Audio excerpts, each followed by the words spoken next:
Alright guys, so as you guys saw, we moved into our new apartment here in Jersey City, and today we are going sofa shopping, trying to get some new furniture into the apartment. So I thought I would do a Q&A. I asked a few questions about like studying abroad, and we're just going to answer them as we explore New York City today.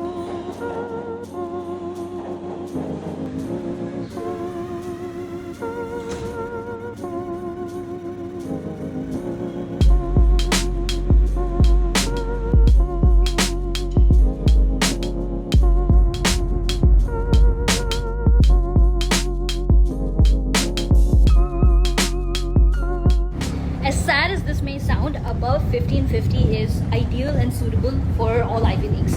While many people will say that building your college list is the first process, I personally would recommend getting your parents involved, especially with like the finances and the whole study abroad process. Learning how to cook is definitely a skill to help you save money and stay healthy. At least learn the basic things of what you like, maybe like dal chawal, something like that. So you're looking at approximately $1,000 in airfare, $1,000 per month in an apartment for rent if you are sharing, and about $500 or so for food per month. So your principal or your class teacher can act as a counselor. They just have to be ready to take on the responsibility of filling out all the forms and uploading all of your marks. For everyone asking these kind of questions, it honestly doesn't matter what are the top universities. What matters is which one is suitable and the best for your profile and the major you want to apply to. Plus or minus 5 is pretty much okay, but if your grade drops from like an A to a B, your offer letter can potentially be revoked, or you may need to provide an explanation stating why that grade change happened. The Ivy League 101 course will launch separately for undergrad as well as grad students on 15 July at the early bird pricing. No matter how many YouTube videos I make, the Ivy League 101 course will always top that because it presents all of the information in the right order and it's most updated for the actual intake that you guys are applying for.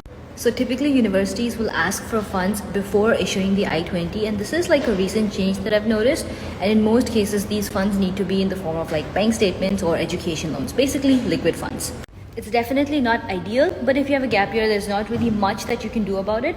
So you can make up for it with some learning experiences, but try to stay away from things like I was applying for competitive exams or just applying to colleges. Those are just excuses. So to break the bubble, there's no exam that you can study and get a scholarship for in the US. There are two types that you can apply for. One is based on your merit, so your marks, your academic grades and performance. The second one is based on your need. One of the most asked questions on Instagram was students that are just entering class 12, when do they actually start applying for the fall 24 intake? And this is really confusing for especially international students because the education system is slightly different, but you start applying 1 year prior to the actual intake. So for fall 2024, students will have to start applying next month. That means that August 2023 is when applications will open. And many students say that they've just entered class 12, so how do they submit their documents and whatnot? And students use something called predicted scores while submitting their applications. Now there is a lot that goes behind how to submit these predicted scores, the right format, who signs off on this, what happens if you don't score that much in your actual exam, and all of these questions are tackled and dealt with in the Ivy League 101 course that launches on 15th July. So just about a week or so when the early bird pricing will launch. The details are on the Incognito Blueprints website, so feel free to check it out.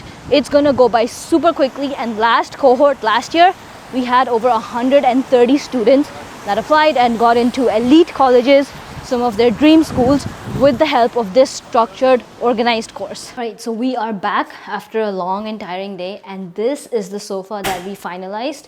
And if you guys are wondering like why everything is so slow, the videos aren't basically going up on time, let me show you guys how the entire house looks like right now, because it is a mess. This is our living room situation. We just got the TV put up like yesterday, so this was over here, so some space got freed up.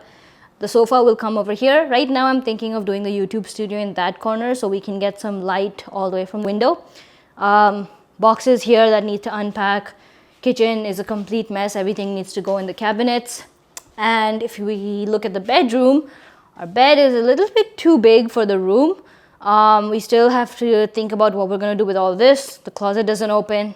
And if you guys have any suggestions on like where we can maybe put the YouTube studio, here versus maybe there, let me know in the comments below. I'm gonna wrap the video up. I might do like another Q&A because I really like the questions that you guys asked me. So if you guys have any study abroad related questions, make sure they're like genuine and not too specific to you. Put those in the comments below. I might just do another Q&A and take you guys around New York City while answering a bunch of these questions. Subscribe to the channel if you haven't already, and I'll see you guys in the next one. Bye.